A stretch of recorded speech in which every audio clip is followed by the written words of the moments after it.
Mike Tindall called Prince Harry a BN during the Queen's Platinum Jubilee celebrations.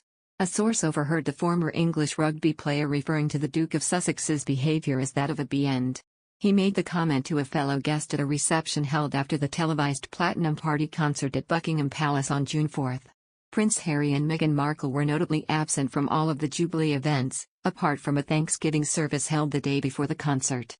Television footage showed Prince Harry and Meghan Markle approach Mr. Tindall and his wife Sarah, the Queen's granddaughter, following the ceremony on June 3.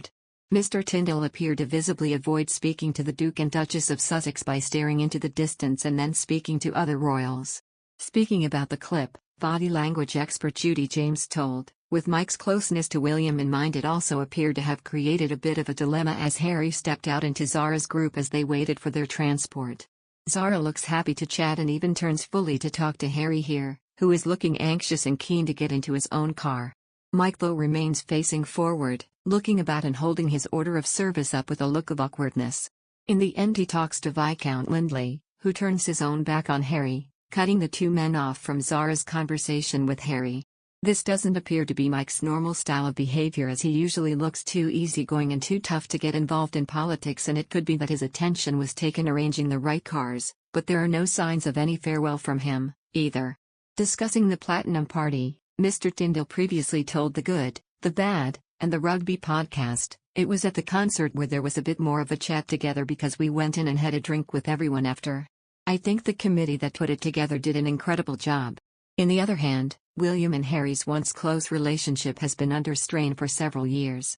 It has been reported that the tension between the two royals won't be mended quickly, as there are no signs of the feud coming to an end. Speaking on the latest Mail Plus Palace Confidential, royal correspondent Victoria Murphy spoke of the brothers' relationship and their ongoing rift.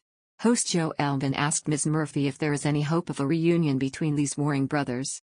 Ms. Murphy replied, "It certainly doesn't seem like it's happened so far. It feels, from everything that we've seen and everything that we've heard, that there is still significant distance between them, publicity as we've seen, but also privately." She added, "I think we will just have to see.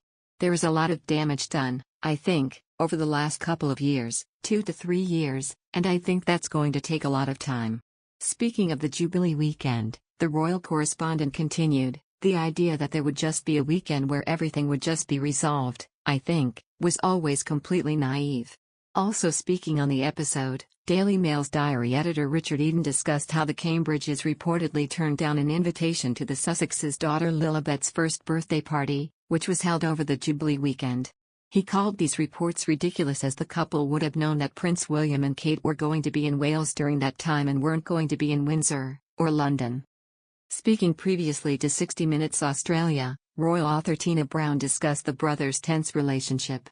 Ms. Brown said, "There is very little communication between Harry and William right now, very little. Unfortunately, the wounds of the Oprah Winfrey interview were deep, and then, of course, Harry's kept it up since."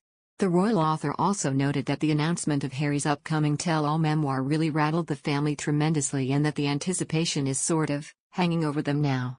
Previously speaking to For Daily's podcast host Kinsey Schofield, royal expert Richard Fitzwilliams stated how he sees no rift being healed due to release of Harry's memoir. Royal commentator and author Angela Levin spoke about how Harry once told her that William was the only person he could trust. She added, in the interview, "The Duke of Cambridge now knows that when Harry talks to any royal, he repeats it on a TV channel in America.